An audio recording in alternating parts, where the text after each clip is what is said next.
I find this extraordinary behaviour and possibly, just possibly, illegal behaviour involving the Australian Federal Police. They're not my favourite people. I don't think they're the most efficient police organisation in the world, but I've established that the Australian Federal Police are using your cars, your private cars, in certain operations without your knowledge. They're using your cars without the knowledge of the people who own them. Now, I've got a tip on it. We have confirmed with the police a couple of minutes ago this is true, this is right. This involves cars left in long-term parking at Melbourne Airport.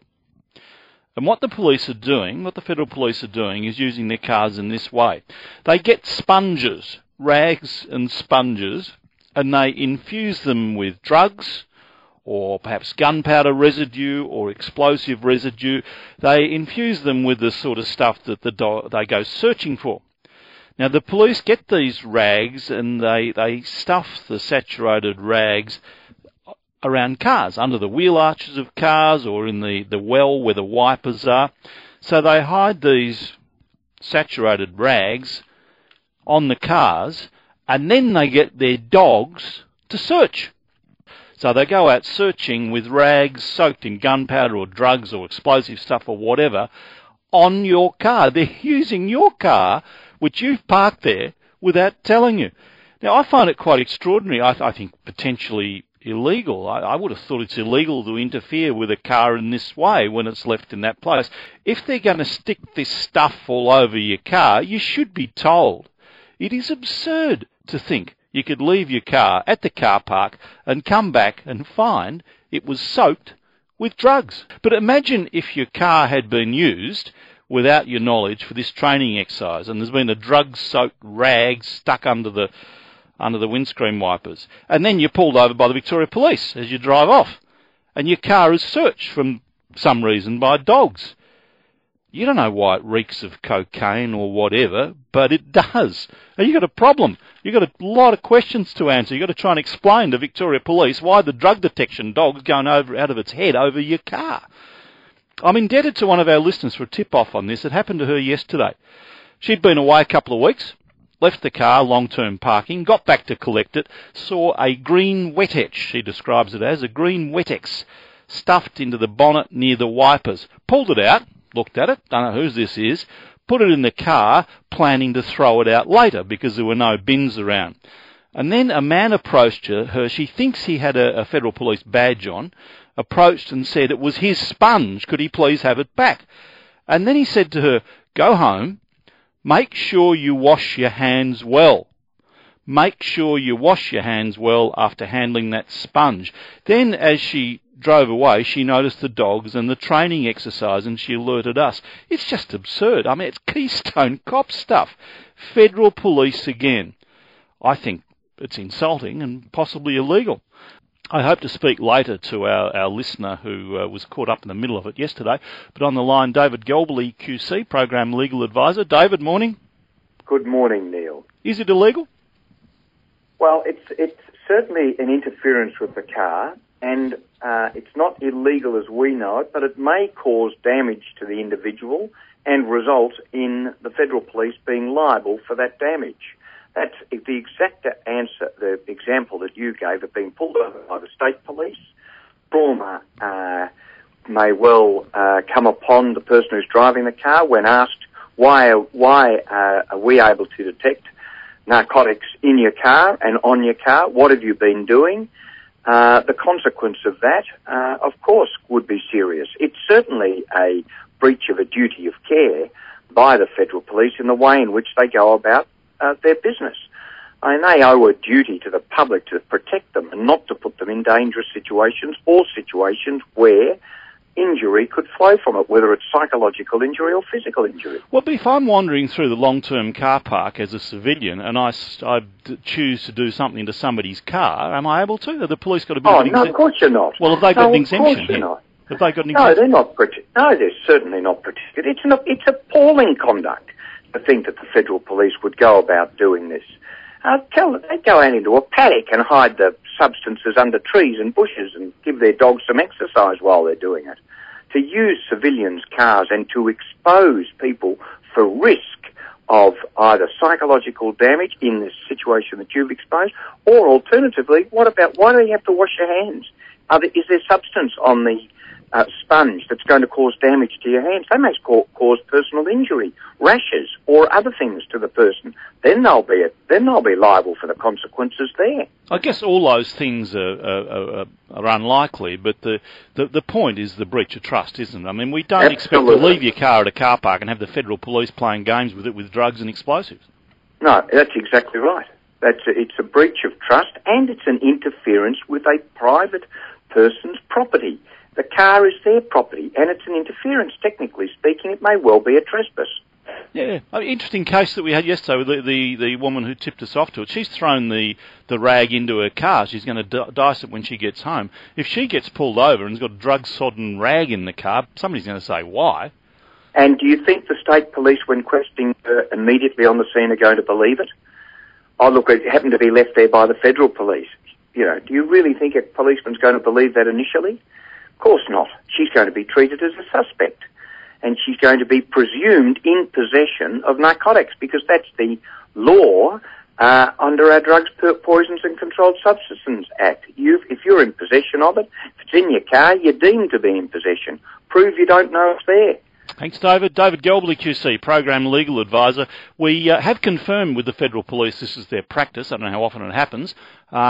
We've asked them to speak on air about it, and we'll see what happens. I'll come back to them later in the morning. Caller just made the point, if the dog identifies a rag under the windscreen wipers, did he scratch at the car to show don't want the car scratched? The Australian Federal Police has been criticised for using a civilian's car as part of their sniffer dog training. A woman who had her car parked at Melbourne Airport's long-term parking found a sponge on the windscreen yesterday, which she put into the car before driving off. A short time later, she was intercepted by AFP officers who told her to wash her hands thoroughly when she got home. David Gelbley, QC, has told Neil Mitchell it's a breach of the AFP's duty of care and they could be liable. In the studio with me, Chief Commissioner Ken Lay. Good morning. Good morning, Neil. If I might, just first, we were talking earlier about federal police have been using people's private cars at the airport in search exercises without their permission. Would Victoria Police do that? Look, my advice is, Neil, we have a little different model that if we search cars or want to have our dogs search cars and practice the searching of cars, we do it things like wreckers yards and the like, or we use our own police cars. So I'm not quite sure of the AFP process, but so I'm fairly comfortable with how we manage it. It would seem a strange thing to do, wouldn't it? If you soak rags in drugs or gunpowder residue and put it on a car without person's knowledge. Again, it's difficult. I don't want to be critical of the AFP practices because I simply don't understand them as well as I should. But we certainly don't follow that practice. Now, I'll be talking to the Federal Police later in the morning. We were tipped off to this by Deborah, who experienced it at the airport yesterday. Hi, Deborah. Good morning, Neil. Morning, Deborah. Well, what happened? You arrived back to pick up the car. What happened? We put the things in the boot, went to get in the car. My daughter said, "What's this sponge?" It was a brand new car. And I said, "I don't know." And she said, "Oh, look, there's no bins here." She threw it into the console of the car. And then we were ready to drive off, and this gentleman walked over and said, "I'll have that back, thanks. It belongs to me." Yes. What, was he in uniform? As I said, he had not like a police uniform, but he had navy blue pants with like a puffer jacket with a badge on the side. But he didn't introduce himself and say, "Look, I'm from the Federal Police," or really? "We're doing training." Nothing. He hardly said a word. He said he wanted the sponge back. He wanted the sponge back. "That's mine. I'll have that back, thanks." Was it wet, by the way? Yes, it was, yeah. Okay. What happened when you gave it back to him? We gave it back to him, and he just turned around and he said, "I'd advise you ladies to go home and wash your hands very, very well." Did you ask why? We said, "Why?" And he didn't answer. We just walked off. And I said, "Is that impregnated with something?" And he just sort of smirked and walked off. And that was it. So, no answer. Do you have a dog with him? No, but say a couple of lines away, there was a man holding the dog that it was obviously training. So you, having seen this, you sort of worked out what was happening? What was going on. And then as we were driving out from the car park, I'd say there was another 6 groups of them right through the car park. With dogs? With dogs, yes. So 6 or 7 people with dogs searching cars for things they've planted and people's private training, cars? Obviously training, yes, that's exactly how it was. Well, the police have confirmed to us they do this, and I'll talk to them later in the morning. What was your feeling about it? Well, when we sort of went to drive off, we thought, what if we get stopped now on the way home? What happens now? You know, say they were doing a drug and alcohol testing. Well, they probably wouldn't have a dog. Well, you never know. That was the sort of thing. We were sort of joking a little bit, but yeah. But you felt annoyed that they'd done it, didn't you? We were annoyed to think that they were using the car, you know, and there was nothing we could do about it. Yeah, I'd be annoyed that it wasn't explained to you as well. Well, that was the thing. If he had explained what was going on, it would have been better. But he said nothing. He hardly said anything to us. Did he have any badges on him that you saw? As I said, he only had a thing on his on the sleeve of the jacket that he was wearing. And could you read that? Did it say Federal Well, Police? I could see it was like a police badge, you know, like that sort of thing, but I really wasn't reading it. So did you wash your hands when you got home? We certainly did, and we've cleaned the car out. So that's a bit spooky. Well, spooky's perhaps overstating it, but that's a bit of a worry. You better wash your hands very thoroughly. Yeah, why? He said, I'd advise you. Yeah, well, we said why, but he didn't answer, and that's when he walked off. Yeah, it's a bit intrusive, isn't it? It was, yes, it was, yeah. Okay, well, we'll talk to the Federal Police later. Do you want to get an explanation direct from them? Because I think they really owe it to you. Well, let's see what happens. Okay, well, we'll see what we can get from them and go from there. Okay. Thank you very much, Deborah. Thanks for that. So you park your car at a long-term car park and they're playing games with it, with this material. No. Graham, hello. Oh, Neil. Yes, Graham. I was just wondering the damage the dogs would have done at the airport. Like a friend of ours has got a new Calais and, you know, look at him jumping on it or the scratches and things like that. What would happen there? Well, that's interesting you raised that. I wondered the same thing. If you've got the suspect Wet-X or whatever jammed under the front windscreen wiper and the dog is seeking it out, does the dog jump on the bonnet to say there it is? And if the dog does that, does it set off the burglar alarm? Yeah, well, we had an Alsatian here and he's only got to jump at the door of the car and that's big scratch marks, you know. On the line from the Australian Federal Police, National Aviation Manager, Assistant Commissioner Shane Connolly. Thank you for speaking with us. Yeah, good morning, Neil, and thanks for taking my call. And firstly, thanks to Deborah for bringing this to your attention, because I think it's really important that the public knows what the AFP is doing in airports, particularly around aviation security in the wake of, as we saw recently with the Boston bombings, how we have to keep doing our job, and it's a hard job, and we really need to have the public engaged in this, and we need them to feel safe, and we need to make the environment safe for them. So thanks to Deborah for providing that information to you. Do you keep a record of the cars that you use in these exercises? No, Neil, the way this works, I'll so you don't keep a record of them? No, I'll explain how it works to you, and then that might make it a little bit easier for you. Oh, thank you. Is that the dogs are a passive dog. This is a dog that's trained to sniff. That's what it is. It's a small Labrador, 14 months old. It's a trainee dog. Some of your public may have seen these dogs in training around the airports. They usually have a big L plate on their side, and their job is really to sniff out things that are dangerous to the public, particularly firearms and explosives. That's our major role. Sure. We have currency and drug detection dogs too. Yep. These dogs were training dogs. There was a group of them. Deborah was quite correct.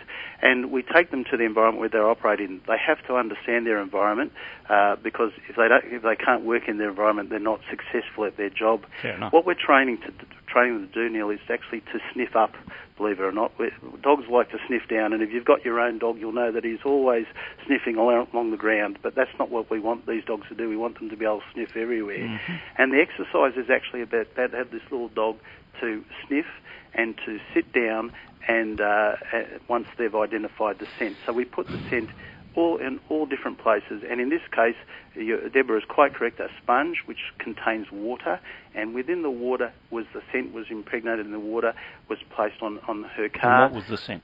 The scent, as I understand in this case, was the firearms explosive detection scent. I won't go into the details of the scents too much, as you could imagine for operational reasons. Well, no, I don't imagine that, because, I mean, this person has had this scent put on their car. without their knowledge, haven't they? No, what she had put on her car is a sponge containing water, which had the scent within the water. Yep. She didn't have, she didn't have an explosive item on. Oh, no, I know that, but it was the scent, and she's then handled it. Yeah. Yes, and she has, and what? So that scent will be on her hands. Well, no, what would have happened would be on the water would be on her hands. But look, so there'd be no scent on her hands? How does it work if you don't get scent on your hands? If the dog can smell it, surely it's going to be on her hands. The dog could smell it, but the dog has got such great smell. Yes, I know, but it's transferred to her hands, hasn't it? Well, I'll accept that, but what I will say is, what I'm trying to say here is that there was no risk to her by having that scent. No, but let's go through a scenario. Let's say she drives out of the airport and there's been an awful explosion in the city, and your people and the state police are looking for who might have planted that bomb, and they've got a dog, and they pull over Deborah's car, and the dog says, "I smell explosives on your hands, Deborah." Yeah, look, Neil, that may happen, but I think the likelihood of that is very low. Yes, I think the issue in this case, if I could just explain... But the point, and why I asked whether you keep a record, is whether you could ring up and Deborah could say, "Oh, it must have happened at the airport," and you say, "Oh yeah, we put that on Deborah's car," but you don't know which cars you put it on. No, but we have ways within an airport environment, within a airport car park environment, of understanding who was in that car park at any given time. What? But here's Deborah, stopped at a roadblock, and the police are saying your hands smell of explosives or drugs or whatever, and how can you know that she was at the airport if you don't keep a record of the cars you were using in the training? Well, Neil, I won't go into the details, if you would just bear with me here. I won't go into the details of how we would know. Well, you don't keep a record. You don't keep a record, so. No, but there's ways we can ascertain what cars are in an airport, and that's all I want to say on that. But if I can just reassure Deborah... But you'd have to go through whatever your files and films and things are to find which cars you'd worked on, and there she is standing beside the road with residue on her hands. Neil, in the event that you described a few moments ago, that's precisely what any police force would do if we had a major explosion. After they've taken the car apart? Oh, no, Neil, I don't think that's right. But well, look, can I just please reassure Deborah of this? Firstly, what really did worry me a lot about what Deborah raised was the lack of explanation that was given to her about the exercise. That is very important, and the member needs to identify himself as a federal police officer. He needs to show the fact that he is on duty, that he is conducting a training exercise, and explain to her precisely what has happened and why we do this. And if that hasn't happened in this case, then we need to apologise to Deborah, and I'm quite happy to talk to her about that, because it's the explanation of the activity. But please, can I reassure you of this? The dogs are a passive dog. Oh, no, I'm not worried about the dogs. I know they're terrific dogs. I'm not worried about the dogs attacking people at all. Why was she told to wash her hands very carefully? That was just simply a matter of hygiene. That's all that was. Hygiene? Hygiene. Hygiene? What are you worried about her, whether she's... What? No, well... Hygiene? Neil, because the residue on the hands from the water that was in the sponge, the fact that we're dealing with dogs. Dogs are a canine. You always wash your hands in relation to... So nothing to do with the residue, the explosive residue. Do you use drugs in this sort of exercise? In some exercises, we use the scent of drugs within water. What sort of drugs? I won't go into... Okay, well, I'll assume they're illicit drugs. These dogs are trained to detect drugs of various natures, and they are illicit drugs, and we have to have special processes to even handle those drugs. Oh, of course. No, but you don't tell people you're using their cars in this way. No, but what we do is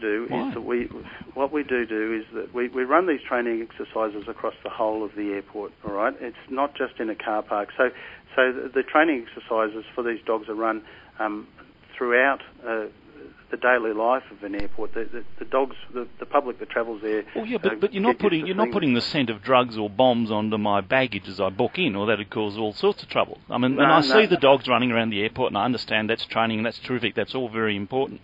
Do you do these exercises in the car parks at all airports around Australia? We do these exercises at car parks whenever there is an identified need, and this was a training course for new dogs, and it was conducted at an airport car park to provide them this expertise. I understand that, but do you do it at other airports around Australia? Yes, we do, yes. And without telling people that their cars are being used in this way? We don't touch the people's cars. The dog sits at the car and smells for an item. Okay? So where do you put the rag?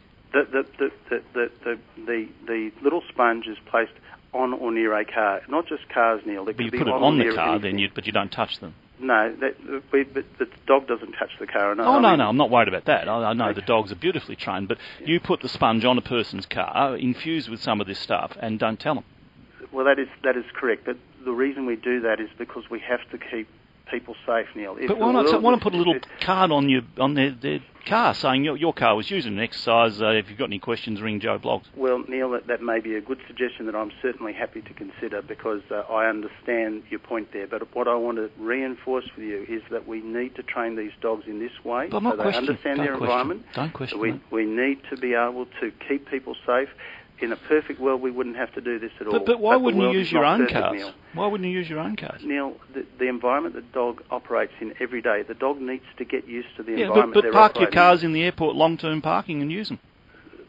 Neil, we can park our own cars, we can use other cars, but it's simply a matter of the dog operating in the environment. Yeah, sure, but why wouldn't you say we've got half a dozen federal police cars? We'll park them. You could even stick drugs in them if you wanted to, then, and have the dog find the police car. Well, Neil, we do those things in the exercise environment. They are exercised in our own environment with our own cars all the time. We have our own carousel where the dogs go round and round like a normal. It's like a mock-up of a real carousel. We actually do that. Yep. The reality is we need to introduce the dogs to the real world, because that's the environment they work in, and that I is... can understand that, Assistant Commissioner.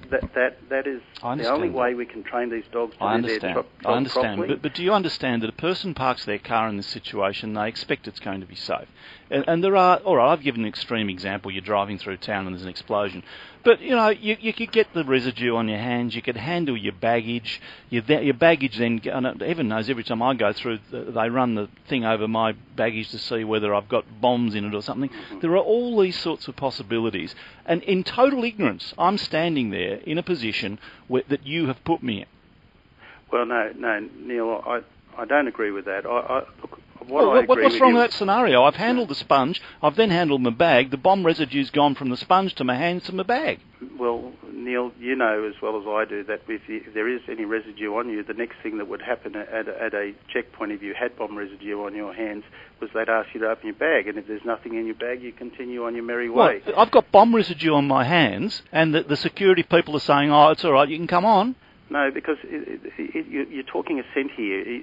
I know it's a scent, but why do we detect the scent? To see whether people have been handling explosives. And I'm just going through security, and they say, that's fine, in you come. Neil, because a scent indicates the possibility of something further we need to look at. It doesn't indicate that the item is there. I understand it's that. one step in the process, Neil. What I really need to say here, and I'll say it to you again, is we value the public support. We appreciate these conversations. If there's things we're doing wrong in our processes that we can improve upon, we will. And believe me, in Deborah's case, I'd happily talk to Deborah about this, because what did concern me was the fact that she states that this process wasn't explained to her, and that's not right. She should have had that explained to her. I appreciate that. So will this sort of training exercise, they will continue? You'll keep doing it? Well, as long as there is a threat to Australia and a threat to Australian travellers and people like Deborah are just going about their business, we will do everything we can do to keep them safe. And one of those ways to keep them safe is using these dogs and having them fully up to skill. No argument with that, but will you keep training them on people's cars and not tell the people? Well, they're not on people's cars, Neil. I've explained that to you. The rag with the residue is. All right, Neil. If in this case, if that is a concern to Deborah, I'm happy to talk to her about it. But realistically, we have to train these dogs properly. It's for the safety of Australians. It is a small sponge that contains water. That's it, Neil. It doesn't just contain water. It contains the residue of drugs or of gunpowder or whatever it is that tests positive to such things. Neil, I can assure you we will take on board, and as I said, I'd love to talk to Deborah. We would like to talk to her. Look, we'll pass that message to her. If she'd like to talk to you, we'll certainly give you her number. And can I just say this? We appreciate these conversations. We want and need the public support. We ask the public to have patience with us. We have to have these dogs trained as well as they can to protect them. And it's unfortunate in this world that we have to even do this, but that's the reality of the world we live in, Neil. I thank you very much for your time. Good on you, mate. Bye. That was Assistant Commissioner Shane Connolly, who is the National Aviation Manager for the Australian Federal Police, whose job it is to keep us safe. Assistant Commissioner Shane Connolly. Rob, hello. Good morning, Neil. I listened to that interview with Mr. Connolly. I'm a former policeman as far as I'm concerned. He's wrong on all counts. The Australian Federal Police has enough resources to rent motor vehicles, anything from rent a bomb to an expensive luxury car. They shouldn't be using cars belonging to members of the public without the members' consent. They're assuming the rights of ownership. And as far as I know, Victoria still has a law of tampering with a motor car. You're not allowed to fiddle with somebody else's car. Yeah, I think that's right. Are they exempt from that? Well, it seems that when a person does it, it's illegal. When the government does it, it's not. And frankly, the Australian Federal Police, I thought they were dills at the time, and I've no reason to change my opinion of them. They should be setting an example. They can't assume rights of ownership of the vehicle by just using somebody's car. You just can't do it. I don't know under what law they're operating to do this. Rob, I agree. A number of police serving and ex-police have sent me messages along very similar lines, and the Chief Commissioner, Ken Lay-in earlier, said, no, that's not the way we do things. And, oh goodness me, you can see why there are so many options. Michael, hello. Neil, how are you, Neil? Yes. Last chap, yes. Rob. I've got 3 lever arch folders that deal with the behaviour of the Federal Police at Melbourne Airport. What have you got, sorry? I've got 3 lever arch folders full of correspondence to deal with the shocking behaviour of the Federal Police at Melbourne Airport in the last 5 years. Now, what's your beef with them? Obviously, it goes back a bit. What is it? It goes back a long way with all sorts of issues about their general behaviour. But the comment you've raised about Deborah touching the bag, she gets to a car, she plays with a Wet-X, which is impregnated with detectable substances or residue. Yeah. She puts her laptop in the car, she puts her suitcase in the car, and she puts her briefcase in the car. Next time she gets detected at the airport, she gets the 3rd degree. And if she's flying to Bali, imagine what would happen if she was swab tested at Bali Airport with bomb residue. A lot of feedback on the Federal Police and their dog training from Julia. What would happen if they tripped your car alarm and you came back to a flat battery? From Ian, I've been in the USA the last 2 weeks. Security there, if I had bomb residue sent on me, I would have been put through the ringer. From Steve, the female caller who said police don't check for drugs when pulling you over is a clown. From Simon, sounds like an excuse to send sniffer dogs in a long stay car park. To me, perhaps they hope to find some real drugs. From another Simon, what if a person arrived back at the airport, had to fly out elsewhere and immediately went to the car to get something, got stuff on their hands? From Ashley, question on the Australian Federal Police behaviour. Why don't they use their own vehicles? Very good point. Oh, g'day, Neil. Neil, I want to congratulate you. I know why I'm not on radio. What? I could not be as calm and as cool as you were with that man who supposedly has power. That's what I rang you for, but how you can control yourself with that tool that represents our Australian Federal Police is beyond my comprehension. Bob, Michael, hello. Hello. Yes. Hi, Neil. Just in regards to the sniffer dogs, look, we've had a pretty bad experience, and this is what I think the Federal Police need to understand. We flew to Poland some years ago, and one of the flights actually terminated in Poland was at a military airport that gets occasionally used for domestic. When we landed there, all the bags were on a sort of a conveyor belt. Dog runs over them, went to my bag. Straight away, they did like a shutdown of the terminal, and they said, "Whose bag is that?" Now, yeah. Being a military airport, these guys look like SAS. I had guns pointed at my feet, and they asked me to open the bag. I opened the bag. There was a little piece of rope with a couple of knots on it, and they said, "Oh, okay, this is the way we keep things honest. We don't know when this is going to happen, or which flight, which bag." What did they put the rope in there? They put the rope in there, but the people at the airport apparently don't know when this is going to happen. And what has the rope got some scent on it? It did, and they all had a laugh. Now, I had guns pointed at me, and when this happened, I thought, okay, here we go, 20 to 30 years. Now, this is the flip side of it, and this is what the federal police need to understand. When we went later on, this was a round-the-world trip, we went to Honolulu, that bag got picked up by a dog, and that bag was searched. And I actually said to the guy, I said, look, this is what happened, and they sort of just gave a poker face, and they went right through a bag. They wouldn't say what they were looking for, but I knew that that's what it was. And that sense, as minute as it was, I have a feeling there was a residue there. Well, it may well have been, Michael. It certainly makes sense. Just hang on for a moment. I'll get a contact point for you. It illustrates the situation beautifully.